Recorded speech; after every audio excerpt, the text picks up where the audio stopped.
Hello friends, तो कैसे हैं आप लोग? बिल्कुल मस्त ना। तो गाइज आज के क्लास में पढ़ने वाले हैं एमटीएस एग्जाम चल रहे हैं। तो एमटीएस एग्जाम में जो मैथ के क्वेश्चन पूछे गए हैं हम उसका एनालिसिस करेंगे। सिर्फ और सिर्फ मैथ का ओनली टू ओनली मैथ के क्वेश्चन का एनालिसिस किया जाएगा। क्लियर है? समझ गए होंगे?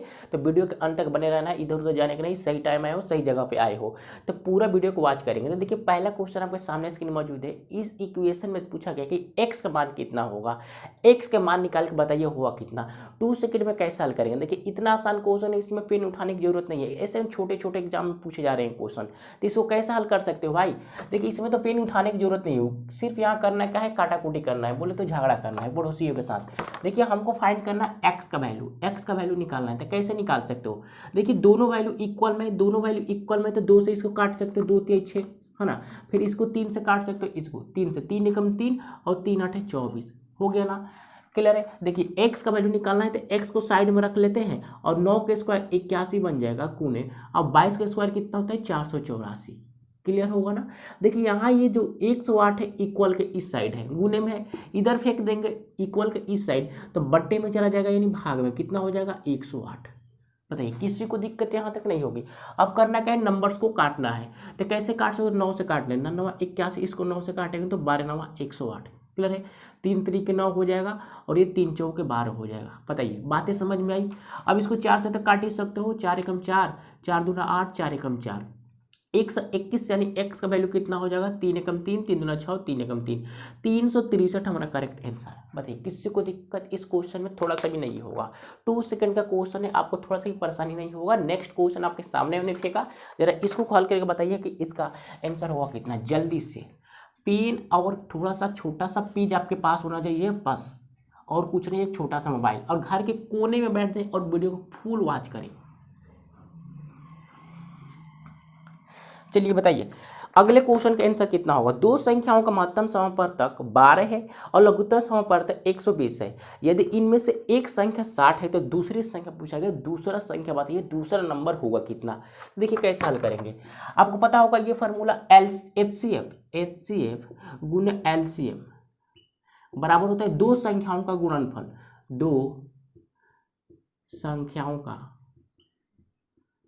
गुणनफल, यही होगा। यस सर, बताइए किसी को दिक्कत? तो HCF दे रखा है कितना गाइज? HCF है क्वेश्चन में 12 और LCM है कितना? 120। क्लियर है?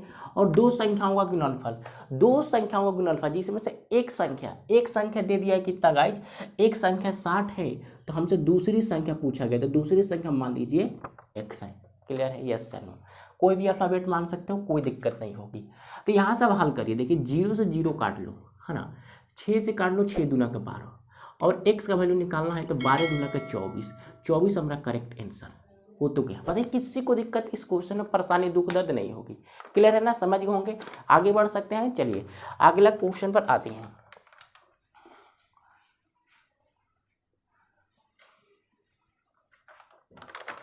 तो फ्रेंड्स अगला क्वेश्चन समझेंगे। एक संगठन में 30 कर्मचारियों की औसत आयु 25 वर्ष है। यदि 41 वर्ष की औसत आयु वाले 2 नए कर्मचारी संगठन में शामिल हो जाते हैं तो संगठन में सभी कर्मचारियों की नई औसत आयु ज्ञात कीजिए।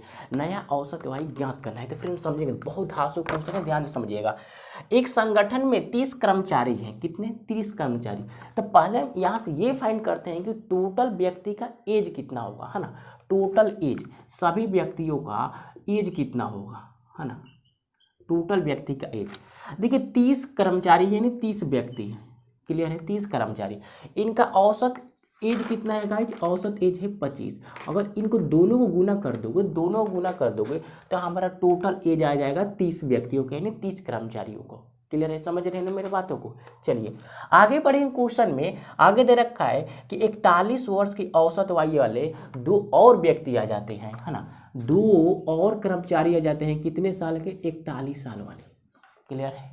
देखिए इनको गुना कर लोगे तो कितना? 25 से 75, 750। इसको गुना करो, 2 एकम 2 और 4 दूना के 8, 82। हमसे पूछा गया क्या? Total as. टोटल एज निकालना है अभी, तो टोटल एज के लिए क्या करेगा? जोड़ ही सकते हो, तो इनको जोड़ दो। कितना हो जाएगा गाइज? 832 हो जाएगा। टोटल एज हमारा आ गया 832। तो हमसे पूछा गया एवरेज बताइए, न्यू एवरेज क्या होगा, नया औसत क्या होगा। तो औसत बराबर क्या होता है? आंकड़ों का योग बट्टे आंकड़ों की संख्या। हमने योग कितना निकाला है, सभी व्यक्तियों को योग कितना निकाला, 832, 832 है ना, 832। और टोटल व्यक्ति कितने, टोटल कर्मचारी कितने हैं, 30 ये और 2 ये, 30 2 32, तो 32 से भाग लगा दो। क्लियर है, काटोगे तो कितना होगा, तो हो जाएगा 26, 26 बार में कट जाएगा, यही हमारा करेक्ट आंसर, एवरेज हो जाएगा 26। बताइए किसी को दुख दर्द, बस यहाँ फार्मूला लगा देना है, आंकड़ों का योग बटे आंकड़ों की संख्या। आंकड़ों का योग कितना है, यानी सभी व्यक्तियों के सभी कर्मचारियों का योग कितना है, 832 है। और सभी व्यक्ति हैं कितने, सभी कर्मचारी हैं कितने, 32 से डिवाइड कर दें, आ जाएगा हमारा करेक्ट आंसर। क्लियर है ना। चलिए शुद्ध आंसर कितना होगा, 26 होगा, नो मिलावट। चलते हैं अगले क्वेश्चन पे।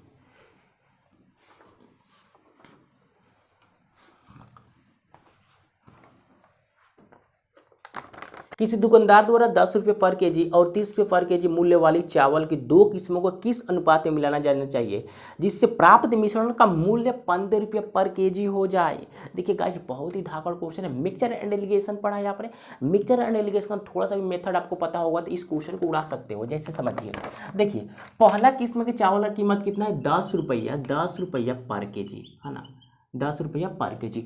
दूसरे किस्म के चावल की कीमत कितना है, 30 रुपया, 30 रुपया पर केजी। यही दे रखा है, आप बोलेंगे जी हाँ। देखिए मिक्सचर एंड एलिगेशन में क्या होता है, ये बीच में एक सेंटर बना होगा ऐसे, ये क्या है हमारा मिक्सचर है, मिश्रण है, मिलाया गया यहाँ पे कीमत होगी। इसको ऐसे मिलाएंगे, इसको ऐसे मिलाएंगे। क्लियर है। जब हमारा मिश्रण कितना दे रखा है, क्वेश्चन पढ़ेगा तो मिश्रण है, मिक्सचर है, कितना है गाइस, मिक्सचर दे रखा है 15 केजी, 15 रुपया पर केजी है ना। क्वेश्चन पढ़े आपको दिखाई देगा 15 रुपये पर केजी क्या है, ये मिश्रण है। तो करेंगे क्या, यहाँ से एक लकीर खींचोगे और इधर से फिर एक लकीर खींचोगे, यहाँ पर एक वैल्यू आएगी, यहाँ पर भी एक वैल्यू होगा। वो कौन से वैल्यू होंगे समझेंगे। देखिए हमेशा बड़े में से छोटे घटाओगे, तो 30 में से 15 माइनस कर लोगे तो 15 रुपया पर केजी होगा। बताइए किसी को दिक्कत। फिर यहाँ से 15 में से 10 को घटा लोगे तो कितना होगा, 5 रुपया पर केजी।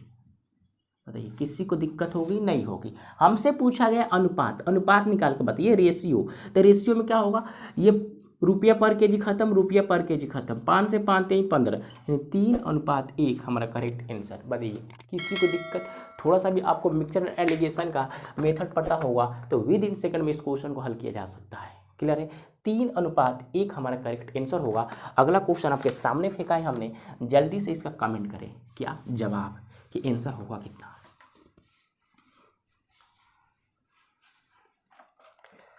देखिए फ्रेंड्स, अगला क्वेश्चन क्या दे रखा है। अगला है, सालू 5 किलोमीटर प्रति घंटे की चाल से एक पहाड़ी पर चढ़ती है और 7 किलोमीटर प्रति घंटे की चाल से उतरती है ना। यदि इस दो तरफा यात्रा में उसको कुल 3 घंटे समय लगते हैं तो पहाड़ी और तलहटी के बीच की दूरी कितनी होनी चाहिए। देखिए दूरी की पूछा गया है।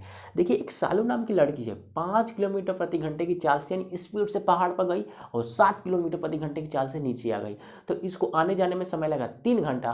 तो ये हमसे पूछा गया है कि पहाड़ी की चोटी से और जमीन यानी तलहटी के बीच की दूरी कितनी है, डिस्टेंस कितना है। तो गाइस समझेगा। देखिए सबसे एक बेस्ट तरीका बता रहा हूँ डिस्टेंस निकालने का, बहुत धाकड़ ट्रिक। समझेंगे क्या है वो ट्रिक्स।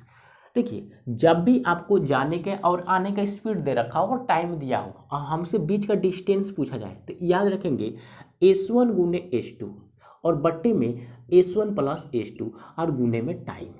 क्लियर है, यस से नो। यही एक बेस्ट अप्रोच तरीका है और कुछ नहीं जाना है, दाएं बाएं कुछ भी नहीं देखना है, राइट साइड बस इसको याद रख लें। बीच का डिस्टेंस निकालने के लिए ये आपको फार्मूला याद रखना है। S1 S2 क्या है आपको पता होगा, S1 S2 आपका स्पीड है, चाल है। स्पीड को कैसे डिनोट करते हैं, S से। तो पहला आपका स्पीड कितना है, 5 किलोमीटर प्रति घंटे से जाते हो और 7 किलोमीटर प्रति घंटे से आ जाते हो। क्लियर है। फिर नीचे वही वैल्यू होगा 5 प्लस 7 और टाइम लगता है कितना, 3 घंटा। टाइम कितना लगता है, 3 घंटा। यहाँ पे हल कर लोगे तो 7 पंजे 35 हो जाएगा और ये 12 होगा गुने में 3, 3 चौके 12 और 4 से इसको काटोगे तो आ गए 8.75 हमारा करेक्ट आंसर, 8.75 किलोमीटर। बताइए किसी को दिक्कत यहाँ तक थोड़ा सा भी नहीं होगा। बस ये आपको एंटीबायोटिक पता होगा तब तो, एंटीबायोटिक पता होना चाहिए, विद इन सेकंड में हल कर सकते हो। क्लियर है। देखिए यहाँ पहाड़ी दे रखा है, आपसे ये भी पूछ सकता है कि घर से स्कूल जा रहे हो या घर से ऑफिस जा रहे हो या घर से मार्केट जा रहे हो, है ना, और दोनों का स्पीड दे दे मान लीजिए घर से आप स्कूल चले गए, फिर स्कूल से घर तो आओगे, तो दोनों का स्पीड दे देगा और टाइम भी दे देगा। तो ये भी क्वेश्चन पूछा जा सकता है कि बताइए घर से स्कूल के बीच की डिस्टेंस कितनी होगी, दूरी कितनी होगी। इस प्रकार भी क्वेश्चन बन सकता है। यहाँ पहाड़ी है, स्कूल भी हो सकता है, ऑफिस भी हो सकता है, मार्केट भी हो सकता है, टूरिस्ट जगह भी हो सकता है। हमेशा यही फार्मूला लगाएंगे डिस्टेंस निकालने के लिए। क्लियर होगा। चलिए अगले क्वेश्चन में समझते हैं गाइज। अगला क्वेश्चन क्या है, अगला क्वेश्चन आपके सामने हमने फेंका है, जल्दी से अभी इसका जवाब फेंके। तो अगला क्वेश्चन है, पीयूष एक साइकिल को 10% लाभ पर बेचना चाहता था, लेकिन उसे वास्तव में 10% की हानि पर 360 रुपये में बेच दिया। तो लाभ कमाने के लिए उसे किस मूल्य पर बेचना चाहता है। मतलब 10% का उसको प्रॉफिट कमाना है, तो उस साइकिल को कितने रुपए में बेच दे, कितने रुपए में सेल कर दे, ये हमसे पूछा गया है कि विक्रय मूल्य निकाल के बताइए कि कितने रुपए में बेचे कि 10% का प्रॉफिट हो जाए। देखिए फ्रेंड्स, इसको 10% की हानि हुई है ना। क्वेश्चन पढ़े 10% की हानि हुई है। 10% का फ्रैक्शन वैल्यू कितना होगा, 1/10 होगा। कैसे, प्रतिशत के लिए बट्टे में 100 कटाओगे तो 1/10 आएगा। क्लियर है। देखिए नीचे वाला जो वैल्यू दिखाई दे रहा है इसको बोलते हैं सीपी। नीचे वाला वैल्यू क्या है, सीपी है, यानी 10 क्या है, सीपी। वस्तु का दाम, साइकिल का दाम कितना है, 10 रुपया है। तो 10 का 10% वैल्यू कितना आया, 1 यूनिट आया। मतलब किसी साइकिल का दाम 10 रुपया है, उस पर 1% यानी 1 यूनिट की हानि हो गई, तो उस साइकिल को बेचा कितना गया में होगा, 9 रुपये में। 9/10, 9 रुपये में बेचेंगे तब तो 1 यूनिट की हानि हो जाएगी। खरीदा 10 में, बेच दिया 9 में, 1 यूनिट की हानि। क्लियर है। देखिए बेचा कितना में, 9 रुपये में, जबकि क्वेश्चन में बेचा है कितने, 360 रुपये में। तो 9 रिप्रेजेंट करता है 360 को, तो 1 यूनिट का वैल्यू कितना हुआ, काटोगे 9 से तो 40 आएगा।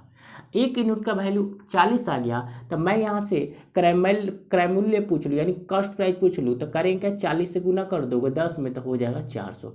ये 400 हमारा क्या है, सीपी है, क्रय मूल्य है, यानी साइकिल की कीमत कितनी है, 400 रुपया है। क्लियर है। आप बोलेंगे जी हाँ क्लियर है। आगे बढ़ूँ मैं, चलिए आगे समझते हैं। देखिए 400 रुपया क्या है, उस साइकिल की कीमत है। तो उस साइकिल को कितने रुपए में बेचे, कितने रुपए में बेचे कि उसको 10% का फायदा हो जाए। साइकिल की कीमत 400 रुपये में, 10% का प्रॉफिट कमाना चाहता है, तो कितने रुपए में बेच दे। 10% का फ्रैक्शन वैल्यू 1/10, 10 का 10% वैल्यू कितना है, 1 आया है। उसको प्रॉफिट कमाना है, तो 10 पर 1 यूनिट का प्रॉफिट, यानी साइकिल को बेचा कितना गया में हुआ, 11 रुपये में, अब बट्टे में 10। क्लियर है, यस सर नो, बताइए। 11 रुपये का बेचोगे तब तो 1 यूनिट का प्रॉफिट होगा। क्लियर है। खरीदा 10 में, 11 में बेच दिया। खरीदा कितना में, 10 रुपये में, जबकि हमने खरीदा कितना है, 400 रुपये में। तो 10 रिप्रेजेंट करता है 400 को, तो 1 यूनिट का वैल्यू कितना होगा, काट लोगे 40 आएगा। यही होगा। आप बोलेंगे जी हाँ यही होगा। तब पूछा गया है विक्रय मूल्य। विक्रय मूल्य कितना है यहाँ पे, 11 है। तब बस कुछ करना नहीं है, 40 से गुना कर दे। 1 यूनिट का वैल्यू 40 से गुना करेंगे, 11 से 44, 440 हमारा क्या होगा, करेक्ट आंसर होगा। 440 रुपये में बेच देगा तो उसको 10% का फायदा हो जाएगा। क्लियर है। 440 रुपये हमारा करेक्ट शुद्ध प्योर आंसर हो जाएंगे। चलिए अगले क्वेश्चन में चलते हैं। अगला क्वेश्चन समझने के दिलो दिमाग से समझेंगे। देखिए फ्रेंड्स नेक्स्ट क्वेश्चन क्या है।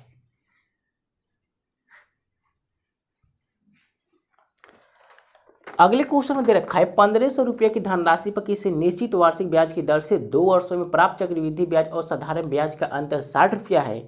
यदि चक्रवृद्धि ब्याज के मामले में ब्याज वार्षिक रूप से संयोजित होता है तो ब्याज की वार्षिक दर ज्ञात कीजिए। ब्याज की रेट ऑफ इंटरेस्ट पूछा गया है, तो समझेंगे। रेट निकालना है गाइस। देखिए रेट कैसे निकालोगे, एक विद इन सेकेंड वाला हम ट्रिक बता रहा हूँ। जब भी आपको CI एंड SI का डिफरेंस दिया रहा है, देखिए CI एंड SI मतलब CI नहीं समझते हैं ना, compound interest and simple interest, साधारण ब्याज, चक्रवृद्धि ब्याज, तो उन दोनों का अंतर दिया हो तो ये फॉर्मूला लगाएंगे, CI and SI, compound interest minus साधारण ब्याज, बोले तो सिंपल इंटरेस्ट। क्लियर है। चक्रवृद्धि ब्याज में से घटाना है साधारण ब्याज को। क्लियर है। इक्वल में प्रिंसिपल बोले तो मूलधन गुने R/100 का होल स्क्वायर। ये एंटीबायोटिक आपको पता होनी चाहिए, रट लो। देखिए CI एंड SI का अंतर कितना है, 60 है। क्वेश्चन में दे रखा है साधारण ब्याज और चक्रवृद्धि ब्याज, बोले तो चक्रवृद्धि ब्याज या साधारण ब्याज का अंतर कितना है गाइस, 60 है। क्लियर है। आपका प्रिंसिपल कितना है, 1500 है। हमसे पूछा गया है R, यही R निकालना है। तो आर बट्टे 100 का होल स्क्वायर है, तो इसको स्क्वायर करेंगे तो आर स्क्वायर, और 100 का स्क्वायर करेंगे तो 4 जीरो लगा दो चुपचाप। क्लियर है ना। अब वैसे समझिए 2 जीरो से 2 जीरो तो काट ही सकते हो, है ना। अब 15 चौके 60 तो कर ही सकते हो, और आर स्क्वायर देखिए इसको ये भाग में इधर फेंकेंगे तो गुना में तो कितना होगा 400 होगा, ये स्क्वायर इधर फेंक देगा रूट में, यानी आर का वैल्यू कितना आ जाएगा 20%। यही हमारा करेक्ट आंसर। अरे यहाँ स्क्वायर है, इधर फेंकोगे तो खोपड़ी में चला जाएगा, टोपी के अंदर चला जाएगा, ऊपर झोपड़ी लग जाएगा, तो 400 का स्क्वायर रूट तो 20 ही होता है, तो 20% हमारा क्या है रेट है। इतना ही रेट से पैसे बढ़ेंगे। क्लियर है। इंटरेस्ट ऑफ रेट कितना होगा हमारा गाइज 20%। चलिए ये एंटीबायोटिक याद रखना है, ध्यान से देख ले, ये बहुत जरूरी है, मोबाइल नंबर से भी ज़्यादा जरूरी है उसके। अगले क्वेश्चन में फ्रेंड्स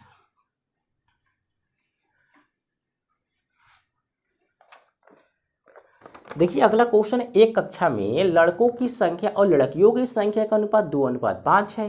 यदि 10 लड़के कक्षा छोड़ देते हैं और 20 नई लड़कियां कक्षा में शामिल हो जाती है तो कक्षा में लड़के और लड़कियों का नया अनुपात 4:25 हो जाता है।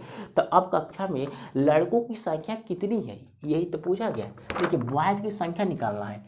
देखिए B for boy, G for girl, ये तो बचपन में पढ़ा होगा। इन दोनों का रेशियो है 2:5, 2:5। हल करने के लिए, आसान बनाने के लिए इन दोनों साइड x चिपका दिया। मान लिया कि लड़का और लड़कियों की संख्या मतलब रेशियो 2x:5x है। क्लियर है, समझ गए ना। चलिए x हमने चिपकाया अपने पॉकेट से, हल करने के लिए आसान हो जाएगा। क्लियर है ना। देखिए फ्रेंड्स, हमसे पूछा गया है लड़कों की संख्या। अरे इस अनुपात का मतलब क्या होता है, बट्टा ही होता है, यानी 2x बट्टे में क्या होगा 5x। दूसरा अनुपात का दूसरा रूप होता है बट्टा। देखिए जो लड़का है, लड़का 10 लड़का का कक्षा छोड़कर चला गया, लड़का का रेशियो 2x है, इसमें से 10 लड़का छोड़कर चला गया तो -10, और 20 लड़कियां आ गई तो +20 जोड़ देंगे। यस है, बातें समझ रहे हो।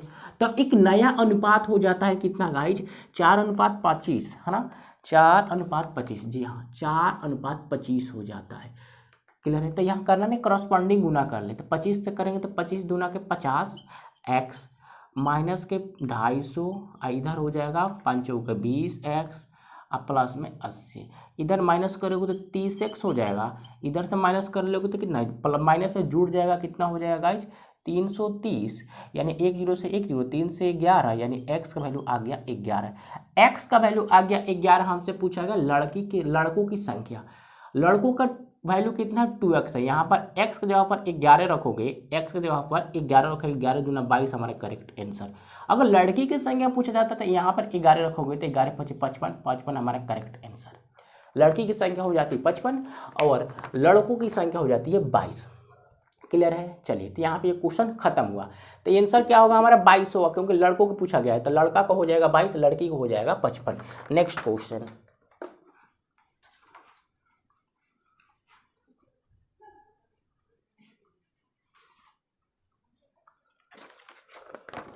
फ्रेंड्स अगला क्वेश्चन है, एक घड़ी का अंकित मूल्य 2000 रुपया है, इस पर 15% और x% की 2 क्रमागत छूट दी जाती है। यदि घड़ी का विक्रय मूल्य 1275 रुपया है तो x का मान ज्ञात कीजिए। x का वैल्यू निकाल लिया। देखिए उस घड़ी का अंकित मूल्य कितना है गाइज 2000। घड़ी का मूल्य कितना है, अंकित मूल्य मार्क प्राइस कितना है 2000। इस पर 15% की छूट और दूसरा दिया है x% की छूट। तो हमेशा अपने आप में चीज 100% होता है। 15% की छूट यानी वस्तु को बेचा कितना गया होगा, घड़ी को बेचा कितना गया होगा 85% में, अब प्रतिशत के लिए बट्टे में 100। देखिए घड़ी का दाम कितना, घड़ी का अंकित मूल्य कितना है, मार्क प्राइस 2000 है, उस पर 15% की छूट, तो 100 पर 15% की छूट यानी 85 यूनिट में बेचा गया होगा। क्लियर है। उसी प्रकार x% की छूट, तो 100 पर x% की छूट यानी 100 - x होगा, यही ना। क्लियर है। 100 में से हमेशा घटाते हैं, यहाँ तक अंक था तो घट के 85 हो गया, लेकिन x घटेगा नहीं, तो 100 में से x घटाओगे तो 100 - x ही होगा। क्लियर है। तब उसका विक्रय मूल्य कितना है, तो यदि उसका घड़ी का विक्रय मूल्य कितना हो जाता है गाइज 1275, यानी 1275 इधर साइड में लगा दिए। अब इसको कुछ करना नहीं, हल करना है। 2 जीरो और 1 जीरो, 3 जीरो ये खत्म, 2 से काट लो, ये 2 पंजे 10 हो जाएगा, और कुछ कटेगा 5 से 1 कट सकता है, 17 × 5 = 85 होगा, और कुछ कटेगा कटेगा।